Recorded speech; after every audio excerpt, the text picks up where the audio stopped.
আজকে সেই বাংলায় রবীন্দ্রনাথ যার লেখা জাতীয় সঙ্গীত, ও সোনার বাংলা, ও আমার সোনার বাংলা, আমি তোমায় ভালোবাসি, সেই জাতীয় সঙ্গীতকে পরিবর্তন করার চেষ্টা হচ্ছে।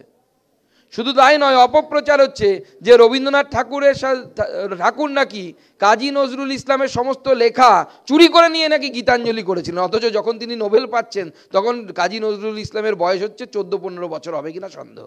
অথচ বাংলাদেশে আপনি যদি একজন সাধারণ নাগরিককে জিজ্ঞেস করেন, সে বলে হ্যাঁ, রবীন্দ্রনাথ তো তার ভাইজিকে বিয়ে দিয়েছিল নজরুলের সাথে, তারপরে নজরুলের লেখা চুরি করে রবীন্দ্রনাথ ঠাকুর সেখান থেকে নোবেল পেলেন। এই যে রবীন্দ্রনাথের বিরুদ্ধে একের পর এক এই ধরনের আক্রমণ, এই আক্রমণ গোটা পৃথিবী জুড়ে হচ্ছে। এই আক্রমণ কার? যারা শার্লি আবদোতে কোনো একটি ছবি ছাপার জন্য শার্লি আবদোর প্রকাশক অফিসে বোম বিস্ফোরণ করেন, একই মানসিকতা কোনো পার্থক্য নেই।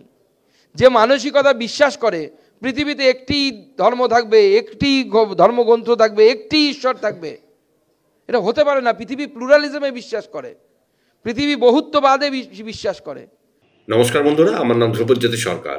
বাংলাদেশের রবীন্দ্রনাথ ঠাকুরের বাড়ি এবং পশ্চিমবঙ্গে অবনীন্দ্রনাথ ঠাকুরের বাড়ি ভাঙচুরের প্রতিবাদে কবি, সাহিত্যিক, চিত্রশিল্পীদের নিয়ে কলকাতার সিসিআরে বুদ্ধিজীবী আলোচনা সভায় সুকান্ত। শুনুন কি বলছেন বিজেপির রাজ্য সভাপতি। রবীন্দ্রনাথ ঠাকুরের কাছারি বাড়ি, সেই কাছারি বাড়ি ধ্বংস করে দেওয়া হয়েছে এবং তার পাশাপাশি আমাদের পশ্চিমবঙ্গ বেশ কয়েক মাস আগে আপনারা দেখেছিলেন যে অবনীন্দ্রনাথ ঠাকুর তার যে বাড়ি, সেই বাড়িও কিভাবে আমাদেরকে বুলডোজার দিয়ে এখানে ধ্বংস করে দেওয়া হলো। আচ্ছা, রবীন্দ্রনাথ ঠাকুরের প্রতি এই যে আক্রমণ বাংলাদেশের মাটিতে যেভাবে ঘটেছে, এই আক্রমণ কি অপ্রত্যাশিত ছিল? এর আগে কি কোনো আক্রমণ হয়নি?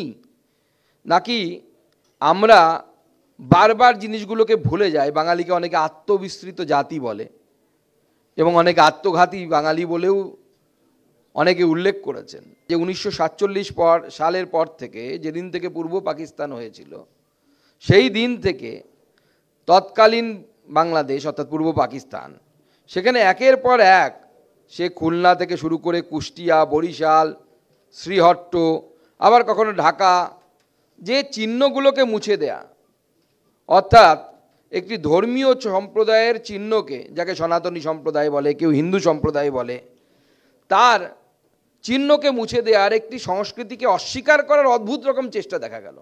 ভাবিনি যে এই ধরনের পরিস্থিতি তৈরি হবে, যে বাংলাদেশ তারা মাতৃভাষার জন্য, যারা বাংলা ভাষার জন্য যারা এইভাবে নিজের জীবন দিয়েছিলেন, তারা বর্তমানে এই ধরনের আচরণ করবেন।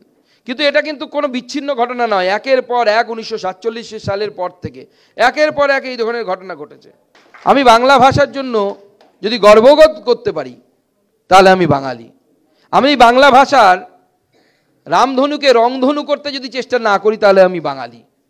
আমি সকালবেলায় যদি জলখাবার খাই আমি বাঙালি, সকালবেলায় যদি আমি নাস্তা খাওয়ার চেষ্টা করি, আমি মনে হয় না সেটা বাঙালি আমি হতে পারবো।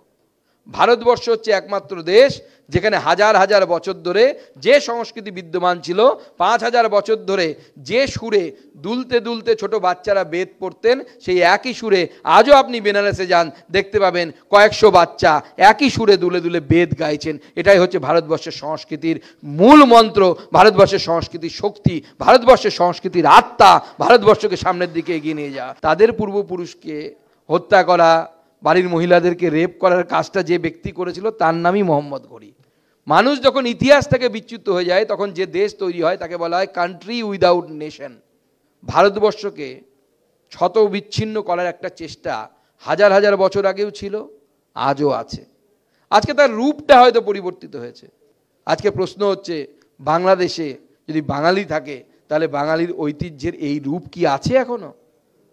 তাই আমাদেরকে ঠিক করতে হবে যে কোন বাঙালিত্বকে, কোন বাঙালি আনাকে আমরা সামনের দিকে নিয়ে যেতে চাই। রবীন্দ্রনাথ যে বাঙালির কথা চিন্তা করে গেছেন, শাড়ি পরিহিতা, মাথায় টিপ রাখা একজন বাঙালি নারীর চিন্তা যিনি রবীন্দ্রনাথ ঠাকুর করে গেছেন, সেইটা নাকি আপাদমস্তক কালো কাপড়ে ঢাকা একজন মহিলা নদীর ধারে বসে থাকবেন, দাঁড়িয়ে থাকবেন, তিনি বাঙালি হবেন? আমাদের বাংলাদেশের হাই কমিশনের সামনে এখানে বিক্ষোভ মিছিল হয়েছে, 300-400 বেশি লোক হয়নি, কিন্তু বাঙালি আজ ভাবছে না। কিন্তু বাঙালিকে কি রবীন্দ্রনাথ ছাড়া ভাবা যায়? বাঙালির অন্নপ্রাশন, বাঙালির জন্মদিন, বাঙালির বিয়ে, এমনকি যখন মৃত্যু হবে তখনও বাঙালি গাইবে, যখন রইবে না মোর পায়ের চিহ্ন এই বাটে। রবীন্দ্রনাথ ছাড়া বাঙালি অসম্পূর্ণ। বন্ধুরা, ভিডিওটি ভালো লাগলে দয়া করে লাইক শেয়ার করে দেবেন, আমাদের পেজটা ফলো করে নেবেন আর আপনার মতামত কমেন্ট করে অবশ্যই জানান। ধন্যবাদ।